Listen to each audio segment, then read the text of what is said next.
അധികം തള്ളിമറിക്കാൻ നിൽക്കുന്നില്ലെങ്കിലും Rahul K P എന്ന മലയാളി തൃശ്ശൂർ ഗഡി സൃഷ്ടിച്ച ഒരു ചരിത്രം തന്നെയാണ്. ഇംഗ്ലീഷ് പ്രീമിയർ ലീഗ് ക്ലബിനെ ആദ്യമായിട്ട് റെപ്രസെന്റ് ചെയ്യുന്നത് ഇന്ത്യൻ താരമാണ് നമ്മുടെ രാഹുൽ കെ പി. ഇത് സംബന്ധിച്ചുള്ള ഒരു ആർട്ടിക്കിൾ ഒഡീഷ എഫ് സി അവരുടെ ഔദ്യോഗിക സോഷ്യൽ മീഡിയ ഹാൻഡിലുകളിലൂടെയും വെബ്സൈറ്റുകളിലൂടെയും എല്ലാം പ്രസിദ്ധീകരിച്ചിട്ടുണ്ട്. ഒരു ഇന്ത്യൻ താരം ആദ്യമായിട്ടാണ് ഒരു ഇംഗ്ലീഷ് പ്രീമിയർ ലീഗ് ക്ലബ്ബിൽ ഫീച്ചർ ചെയ്യുന്നത്. അത് ഇംഗ്ലീഷ് പ്രീമിയർ ലീഗ് കളിക്കാനല്ല, ഇംഗ്ലീഷ് പ്രീമിയർ ലീഗ് ക്ലബിൻ്റെ പ്രതിനിധിയായിട്ട് അമേരിക്കയിലെ നോർത്ത് കരോലിന പ്രവിശ്യയിലെ റോയലി എന്ന് പറയുന്ന സ്ഥലത്ത് നടക്കുന്ന 7 A സൈഡ് ടൂർണമെൻറ്റിലാണ് വെസ്റ്റ് ഹാം യുണൈറ്റഡിനെ പ്രതിനിധീകരിച്ചുകൊണ്ട് രാഹുൽ കെ പി പങ്കെടുക്കുന്നത്.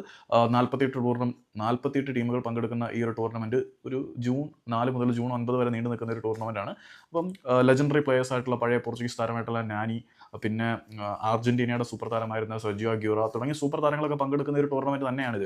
അപ്പം ഒരു professional, semi professional, amateur, celebrity, influencers എല്ലാം ഉൾപ്പെടുന്ന ഒരു ലീഗ് തന്നെയാണിത്. അപ്പം ഇതിലേക്ക് ഒരു ഇന്ത്യൻ താരമായിട്ട് രാഹുൽ കെ പി ആദ്യമായിട്ട് ഫീച്ചർ ചെയ്യുന്നതിൽ ഒഡീഷ എഫ് സിക്ക് വളരെയധികം സന്തോഷവും അഭിമാനവും ഒക്കെ ഉണ്ടെന്ന് ഒഡീഷ എഫ് സിയുടെ ക്ലബ്ബ് പ്രസിഡന്റ് ആയിട്ടുള്ള രാജ് അത്ബാൽ പറഞ്ഞിട്ടുണ്ട്.